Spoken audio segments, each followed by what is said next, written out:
Item number SCP-096. Object Class Euclid. Special Containment Procedures.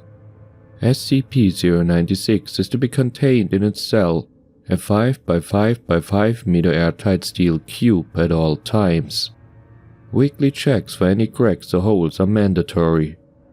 There are to be absolutely no video surveillance or optical tools of any kind inside SCP-096 cell. Security personnel will use pre-installed pressure sensors and laser detectors to ensure SCP-096 presence inside the cell.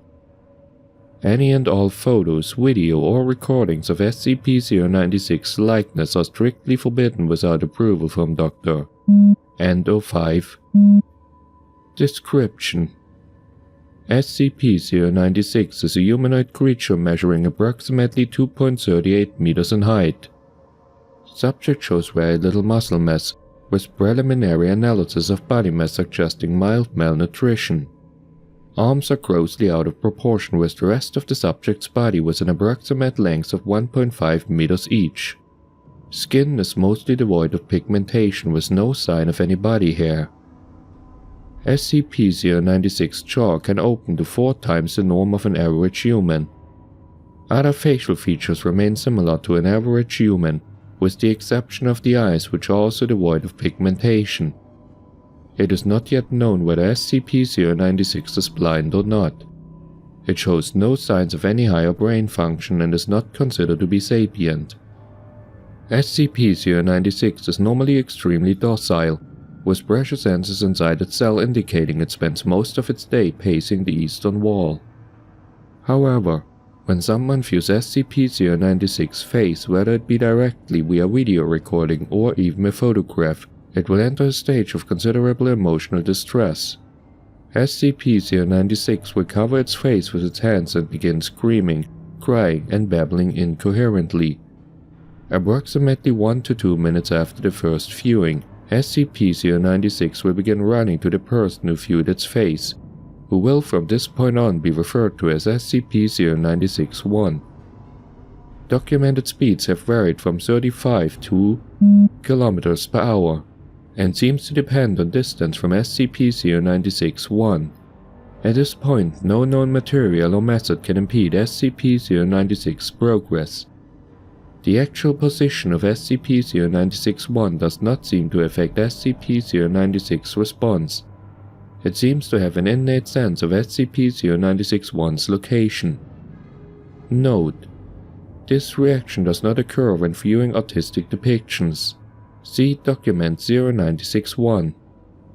Upon arriving at SCP-096-1's location, SCP-096-1 will proceed to kill and, data expunged, SCP-096-1. 100% of cases have left no traces of SCP-096-1. SCP-096 will then sit down for several minutes before regaining its composure and becoming docile again. It will then attempt to make its way back to its natural habitat, data redacted. Due to the possibility of a mass chain reaction, including breach of Foundation secrecy and large civilian loss of life, retrieval of subject should be considered alpha priority. Dr. has also petitioned for immediate termination of SCP-096. See Interview 096-1. Termination order has been approved and is to be carried out by Dr. on data redacted. See Incident 096-1-A. Audio log from Interview 096-1. Interviewer: Dr. Interviewed: Captain, retired, former commander of Retrieval Team Zulu 9A. Retrieval Incident Number 096-1-A. Begin log. Time: Research area. It always sucks ass to get initial retrieval duty. You have no idea what the damn thing is capable of besides what checked up information the field techies can scrape up. And you're lucky if they even tell you the whole story. They told us to bag and tag, didn't tell us jack shit about not looking at the damn thing. Could you describe the mission, please? Yeah, sorry. We had 2 choppers, one with my team and one backup with Zulu 9B and Dr. We spotted the target about 2 clicks north of our patrol pass. I'm guessing he wasn't facing our direction, else he would have taken us out then and there. The reports say SCP-096 didn't react to the cold. It was minus degrees Celsius. Actually, it was minus. And yes, it was butt naked and didn't so much as shiver. Anyway, we landed, approached the target, and Corporal got ready to back it. That's when Doctor called. I turned to answer it, and that's what saved me. The target must have turned and my whole squad saw it. That's when SCP-096 entered an agitated emotional state? Yep.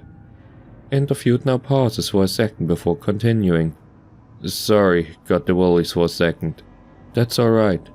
Yeah, well, I never saw its face. My squad did, and they paid for it up the ass. Could you describe a little more, please? Yeah. It started screaming at us and crying. Not animal roaring though. Sounded exactly like a person. Really fucking creepy. We started firing when it picked up Corporal and ripped off his leg. God, he was screaming for our help. Fucking A. Anyway, we were blowing chunks out of the target round after round. Didn't do jack shit. I almost lost it when it started. Data expunged. Him. That's when you order the use of an... Papers I heard moving. 84 HEDT launcher. An anti-tank gun. Started carrying it ever since SCP got loose. I've seen those tear through tanks like tissue paper. Did the same thing to the target. There was significant damage to SCP-096.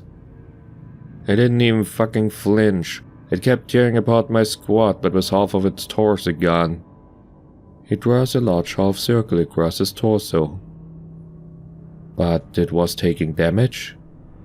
If it was, it wasn't showing it. It must have lost all its organs, all its blood, but it didn't acknowledge any of it. Its bone structure wasn't hurt at all, though. It kept tearing my squad apart. So, no actual structural damage. How many rounds would you say were fired at SCP-096? At the least, 1,000. Our door gunner kept his GAU-19 on it for at least 20 seconds. 20 fucking seconds. That 600 .50 caliber rounds pumped into this thing. Might as well have been spitting at it. That's when Zulu 9B arrived? Yeah, and my squad was gone. Zulu 9B managed to get the bag over its head and it just sat down. We got it into the chopper and got it here. I don't know how it never saw its face. Maybe God or Buddha or whoever thought I should live, the jackass. We have obtained an artist's depiction of SCP-096's face. Would you like to view it? You know, after hearing that thing's screams and the screams of my man, I don't think I want to put a face to what I heard. No, just no. Alright, I believe we're done here. Thank you, Captain. Chairs are heard moving and footsteps leave the room. Captain retired. Is confirmed to have left interview room 22. Let this be on record that I formally request SCP-096 be terminated as soon as possible. End log.